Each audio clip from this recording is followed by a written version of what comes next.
السلام علیکم ورحمۃ اللہ وبرکاتہ۔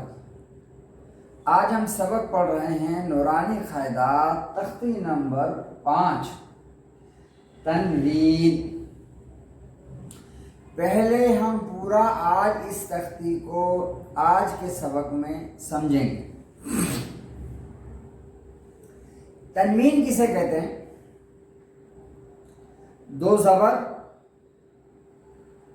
دو زیر اور دو پیش۔ دو زبر، دو زیر، دو پیش کو تنوین کہتے ہیں۔ بہت آسان سی بات ہے، بہت آسان سا سوال ہے۔ تنوین کسے کہتے ہیں؟ دو زبر، دو زیر، دو پیش کو تنوین کہتے ہیں۔ تنوین میں غنہ کی مشق کرائی جاتی ہے۔ غنہ قرآن میں ایک اصطلاح بیان کی جاتی ہے، غنہ۔ غنہ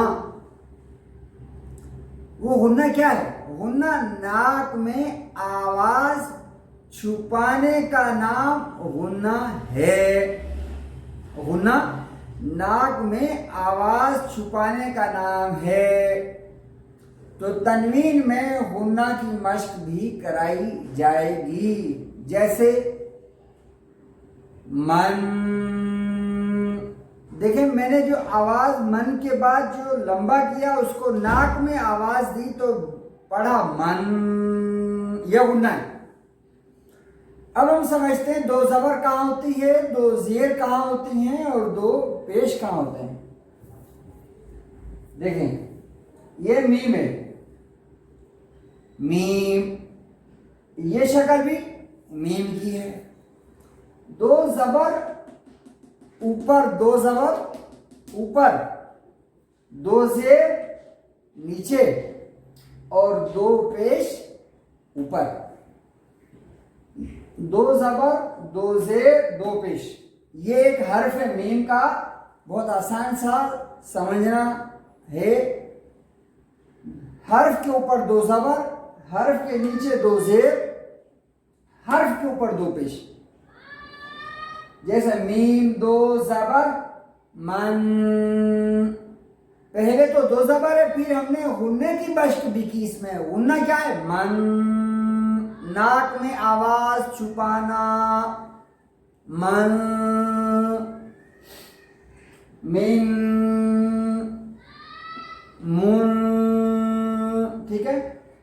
اب یہاں ایک شکل میں نے آپ کے سامنے اور لکھی ہے۔ میم کے ساتھ الف ہے، میم کے ساتھ کیا ہے؟ الف ہے، میم کے ساتھ الف ہے۔ جب یہ قرآن کریم میں میم کے ساتھ الف ہوگا تو ہجے اس کے ایسے ہوں گے، میم دو زبر من، جیسے یہاں کی ہے میم دو زبر من، یعنی اس کو میم الف دو زبر من نہیں پڑھیں گے۔ مشاق کاری جب اس کے ہجے کرواتے ہیں تو یہ ہجے اس طرح کرواتے ہیں، میم دو زبر من۔ آگے چلتے ہیں۔ زال کے آگے قرآن کریم میں کہیں کہیں یا لکھا ہوا ہوگا، قرآن کے ساتھ زال کے ساتھ یا لکھا ہوا ہوگا، تو وہاں دو زبر ہوں گی تو وہاں پر بھی یا کا نام نہیں لیں گے، یہاں الف کا نام نہیں لیں گے اور یہاں زال کے ساتھ یا کا نام نہیں لیں گے۔ مثلا زال دو زبر رن، یہاں اس کو زال یا دو زبر رن نہیں پڑھیں گے۔ زال دو زبر رن، اس کی شکل یہ نیچے میں نے لکھ دی ہے سمجھنے کے لیے۔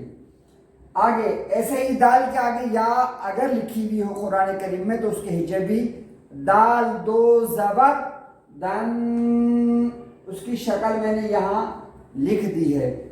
تو آج ہم نے تنوین کو سمجھا اور غنہ کو ہم نے آج سمجھا۔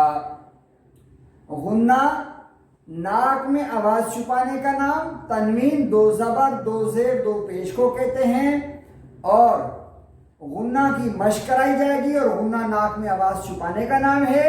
اور ساتھ ہی دال اور دال کے اندر یا آگے لکھی ہوئی ہو یا میم کے آگے یا کسی حرف کے آگے الف لکھا ہوا ہو تو ہجا کرتے وقت الف کا اور یا کا نام نہیں لینا. آج ہم نے اس سبق کو سمجھا, اس تختی کو سمجھا. اگلے سبق میں انشاءاللہ ترتیب وار ہم اس تختی کو پڑھیں گے اللہ کے فضل سے. السلام علیکم ورحمۃ اللہ وبرکاتہ.